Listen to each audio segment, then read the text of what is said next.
ఇవాళే మొదటిసారి నేను ఒక పార్లమెంట్ మెంబర్గా మా రాష్ట్ర అధ్యక్షులు పల్లా శ్రీనివాస్ గారితో, వేపాటి చిరంజీవి గారితో, గండిబాబుజీ గారితో స్టీల్ ప్లాంట్ రివ్యూ చేయడం జరిగింది.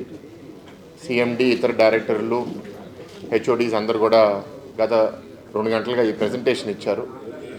అండ్ ఇవాళ పొద్దునే నిన్న రాత్రి కూడా ఇంగ్లీష్ న్యూస్ పేపర్స్, 2 న్యూస్ పేపర్స్లో కొంత న్యూస్ కూడా వచ్చింది.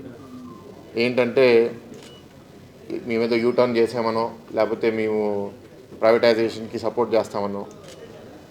ఇక్కడున్న కార్మిక నాయకులు కూడా ఉన్నారు, చాలామంది వర్కర్స్ కూడా అది వాట్సాప్లో సర్క్యులేట్ చేస్తున్నారు. సో అందరికీ చెప్పేది ఏంటంటే, గత 5 ఏళ్ళుగా వైఎస్ఆర్సీపీ ప్రభుత్వం ఏమీ చేయలేదు. ఇప్పుడు వాళ్ళకి సంబంధించిన వాళ్ళు సాక్షిలో పనిచేసిన వాళ్ళు ఇప్పుడు డెక్కన్ క్రానికల్లో ఎడిటర్గా పనిచేస్తున్నారు.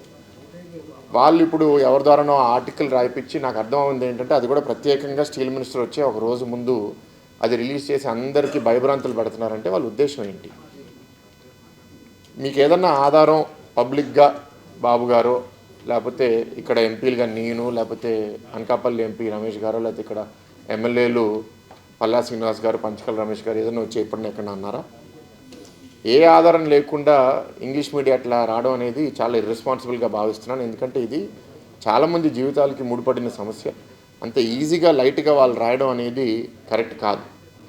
సో దాని మీద చర్యలు కూడా మేము తీసుకుంటాం. ఎందుకంటే మిస్ఇన్ఫర్మేషన్ స్ప్రెడ్ చేయడం అది కూడా మనందరికీ కోరేది ఏంటి? స్టీల్ ప్లాంట్ కాపాడుకోవాలి, ఇక్కడున్న కార్మికులకి, నిర్వాసితులకి అందరికీ జస్టిస్ జరగాలని మేము అనుకుంటుంటే, దీన్ని ఎట్లా డీవియేట్ చేయాలి, ఎట్లా పొలిటికల్గా పాయింట్స్ కొట్టాలి. వాళ్ళు పవర్లో ఉన్నప్పుడు 5 ఏళ్ళు చేయలేకపోయారు. ప్రతిపక్షంలో ఉన్నప్పుడన్నా మా పని మమ్మల్ని చేయనివ్వచ్చు కదా. ఇవాళ బాగా రివ్యూ చేసామండి. వాళ్ళని కోరింది కూడా ఏంటంటే, లాభాల లోపలికి స్టీల్ ప్లాంట్ని ఎట్లా తీసుకుని రావాలి, ఆ విధంగా మనం ఎట్లాంటి సహాయం రేపు కేంద్ర మంత్రిని మనం అడగాలి. ఏదైతే సపోర్ట్ వాళ్ళు చేయగలిగితే మనకు వేరే వేరే సోర్సెస్, ఇందాక పల్లా గారు కూడా చెప్పారు, ఆ సోర్సెస్ నుంచి ఫండ్స్ అన్నీ మనం తీసుకొచ్చి ప్రొడక్షన్ కెపాసిటీ పెంచుకోగలగాలి. ఇప్పుడు ఇంచుమించు హాఫ్ ప్రొడక్షన్ కెపాసిటీలోనే ఉన్నాము. ఫుల్ కెపాసిటీకి వెళ్తేనే మనకి మంచి లాభాలు వస్తాయి, మనం ఈ అప్పు కూడా తీర్చుకోగలుగుతాము. అండ్ ఆ ప్రైవేటైజేషన్ డిస్కషనే ఆగిపోతుంది. అప్పుడు ఇక్కడ అన్ని సమస్యలు, జీతాల సమస్యలు అవనివ్వండి, లేకపోతే నిర్వాసితుల సమస్యలు అన్నీ మనం పరిష్కరించగలుగుతాం. కానీ దీనికి చాలా కమిట్మెంటు కేంద్ర ప్రభుత్వం నుంచి కావాలి. కాబట్టి రేపు మీటింగ్లో చాలా స్పష్టంగా కేంద్ర మంత్రికి కూడా ప్రజెంట్ చేయాలని వాళ్ళ టీంతో కూడా మాట్లాడడం జరిగింది.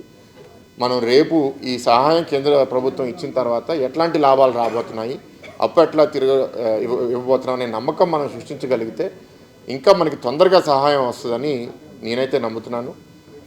టీం కూడా మీ అందరికీ చెప్తున్నాను, చాలామంది అపోహలు కూడా సృష్టిస్తున్నారు, ఇక్కడ పనిచేయరని, లేకపోతే ఇక్కడ టెక్నికల్ నాలెడ్జ్ లేదని.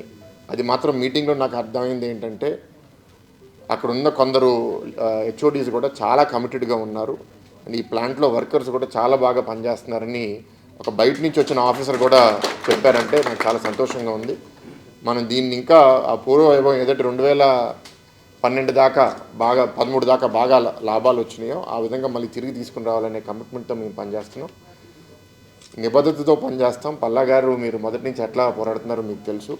ఈ మీడియా మిత్రులను కూడా కోరేది ఏంటి అంటే, ఇది మనం ఇర్రెస్పాన్సిబుల్గా రిపోర్ట్ చేయదు. నేను ఒకవేళ పబ్లిక్గా ఏదన్నా అంటే దాని మీద మీరు వచ్చానండి, నేను చేయడానికి సిద్ధంగా లేను అంటే అప్పుడు మీరు అదన్నా అనండి, ఏదైనా అంటే అనండి, బాబు గారు ఏదన్నా ఫోరంలో అంటే అనండి.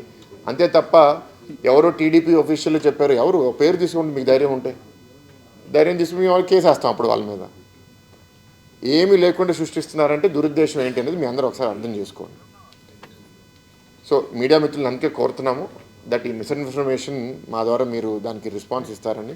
ప్రత్యేకంగా ఈ స్టీల్ ప్లాంట్ కమ్యూనిటీలో అందరికీ భయం ఏదో అయిపోతుంది అనే ఒక అపోహ. ఎందుకంటే ఇలాంటి నెగిటివ్ న్యూస్ వస్తే వాట్సాప్లో ఎంత ఫాస్ట్గా సర్క్యులేట్ అవుతుందో మీ అందరికీ తెలుసు. వాళ్ళ సర్క్యులేషన్ కన్నా మీ సర్క్యులేషన్ ఇంకా ఫాస్ట్గా ఉంటుంది. సో అదే కోరేది ఏంటి అంటే, నిజం నిలవాలి. మీ ఎప్పుడన్నా సరే ఏదన్నా ప్రశ్న ఉంటే మేము వచ్చి మీడియా ముందు ఆన్సర్ చేస్తాము.